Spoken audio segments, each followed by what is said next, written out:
Ladies and gentlemen, welcome back to a brand new episode of At the Buzzer Sports, where we talk all things basketball all the time. And today we're going to be talking about how Julius Randle can make this Minnesota Timberwolves offense work and how he can bring this team to being back to where they once were. So today we're on high-low. We're going to be looking at a lot of assisted shots, all the shots that Julius Randle was assisted on, and a lot of assists that he racked up this season and how that could work for the Minnesota Timberwolves offense as a whole. So without any further ado, let's get right into it. Okay, so the first thing I want to talk about in this whole scenario with Julius Randle being on the Minnesota Timberwolves is that a lot of people have been bringing up the spacing, and Julius Randle is not the same floor spacer that Karl-Anthony Towns is. And I can understand that, and I can respect that, and I won't argue against you for that, for having that opinion. But one thing I will counter is floor spacing is not always just shooting.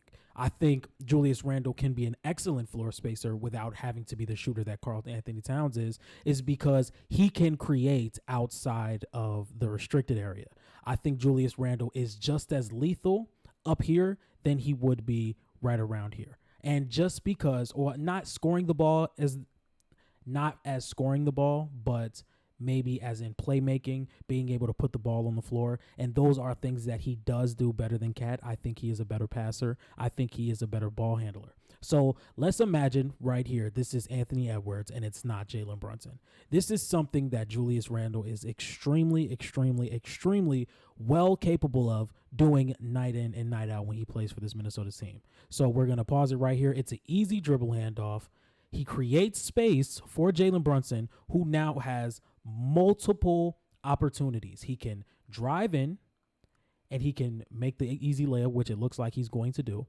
And Julius Randle is on the roll as well, and he is just as dangerous rolling down to the basket. That's why Giannis has not fully committed to cutting off Jalen Brunson's first step, even though I feel like he should have, because Brook Lopez is in pretty good position to defend the rim, but that's getting off the topic. Julius Randle has created an immense amount of space for Jalen Brunson to make a decision. Whether Giannis tries to cut him off, he can hit Julius Randle getting downhill to the basket, or he can swing it to Josh Hart right here. And that space is all created strictly off of Julius Randle. And therefore, if we just take a look, the play finishes with Jalen Brunson getting the basket. Here's another clip of showing why Julius Randle works with this Minnesota Timberwolves offense. Julius Randle's going to get the ball around the wing, outside of the perimeter. Jalen Brunson is going to be the one passing it in. So let's imagine real fast that this is any player. This could be any player. This could be Anthony Edwards, Jaden McDaniels, Dante DiVincenzo, anybody. Julius Randle's going to make the correct bounce pass because, one, Damian Lillard is one of the worst defenders in the league, and Jalen Brunson has the step on Jay Crowder, and he has a free lane to the rim. So let's say this is Julius Randle and Naz Reid is on the floor making more space on top of guys like Anthony Edwards and Dante DiVincenzo. Julius Randle can have the ball at the top of the key around the wing, wherever you guys say he can have the ball, and he can make the right play to distribute for this offense. He's going to bounce passes to Jalen Brunson. He has an easy lane to the rim and cuts the lead to 3 in this NBA Cup game. And I just think there is some wild statements about how Julius Randle's probably going to have to come off the bench.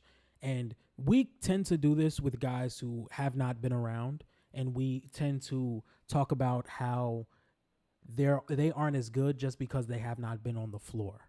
And we've done that with Ja Morant. We've done that with Julius Randle. We've done it with Zach LaVine. Julius Randle is the best option for this Minnesota Timberwolves team at the power forward position. It is not Naz Reid. It is Julius Randle. Because once again, the point I made at the beginning of the video is Julius Randle does not have to be a three-point shooter or an above average three-point shooter to stretch the floor. And it's all because he has the ability to put the ball on the floor and to play make. So he's going to come across the perimeter here. He's going to take a screen from Josh Hart. He's going to step up. He's a bruiser inside, so you have to collapse, and now you get an open Dante DiVincenzo.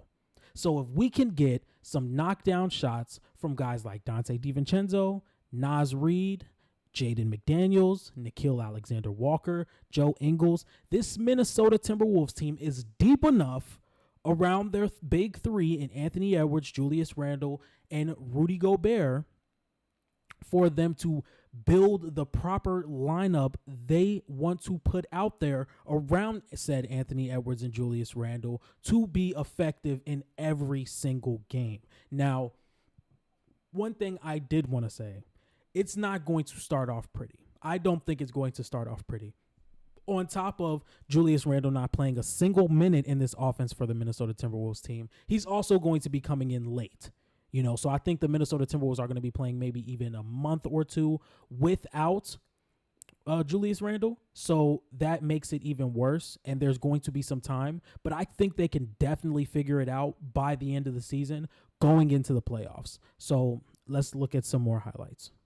I want to take a quick look at this play right here. Julius Randle is showing exactly what he brings to the table that Karl-Anthony Towns doesn't.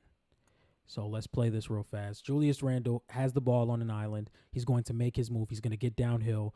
Tristan Thompson is going to collapse. RJ Barrett's going to get an open shot, and it's going to fall. Karl-Anthony Towns is not doing that for the Minnesota Timberwolves, or he was not doing that for the Minnesota Timberwolves.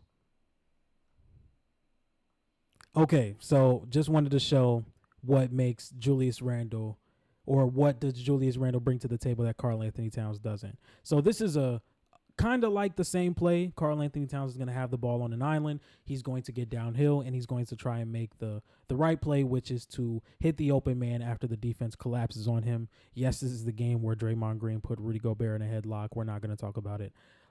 Let's play the video. So Anthony Edwards gets the ball on the perimeter. I hate this angle, by the way. I can't see the full floor.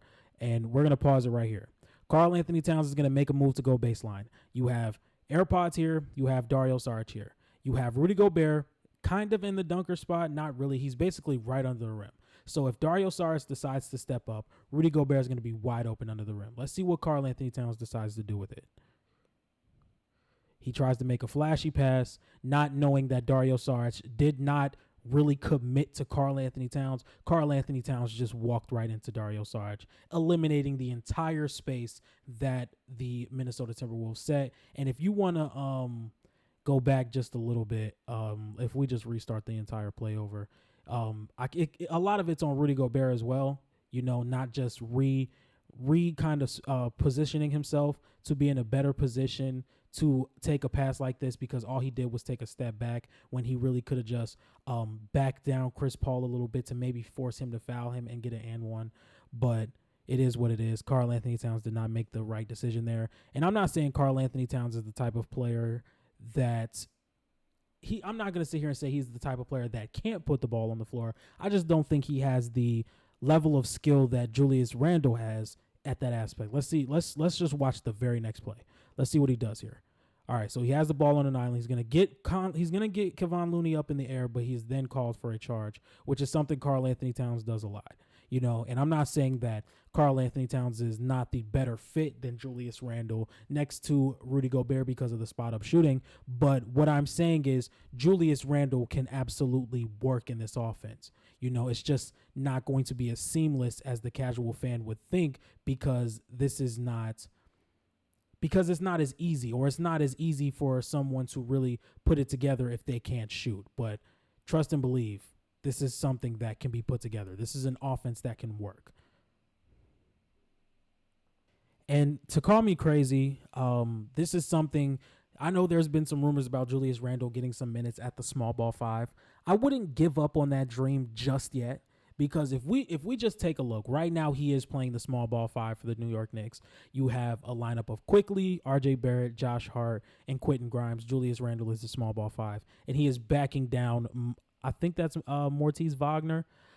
He's going to back him down, and I'm going to pause it right here. He sees a small lane right here where he can get Quentin Grimes the ball. I think both of these players I think what he is thinking is both of these players are going to collapse to Quentin Grimes, and it just makes a swing pass. It just makes a swing until somebody gets an open shot. Those are the type of things that makes Julius Randle's passing and playmaking so lethal to me. Especially when the Minnesota Timberwolves are basically putting a lineup out there solely to play around his play style, because he is now the number 2 option. He is now the guy that can create with the ball in his hand efficiently, that the Minnesota Timberwolves did not have next to Anthony Edwards. So when he's not on the floor, there's going to be a lineup out there that is specifically made for Julius Randle. So to see him make this pass, I'm going to pause it again as soon as he makes the pass, exactly what happened. Both of these guys collapsed on Quentin Grimes immediately because he had an open 3-pointer, which is not the worst thing to do. It's just the communicating could have been a little bit better. But in the end of the day, he could have swung it to Josh Hart right here. That would have either had whoever this, I think this is Caleb Houston, or it might be Jet Howard. Don't know. But yeah, he decides to take a sidestep 3, and it goes in, finishing with Julius Randle assist. All right, let's see the next play.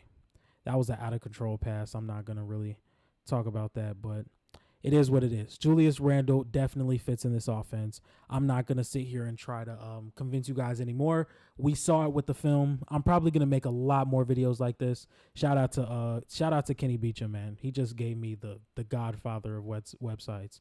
The godfather of websites. Anyway, I will catch you guys next time. If you guys like this type of content, make sure you like, comment, and subscribe, and I'm out.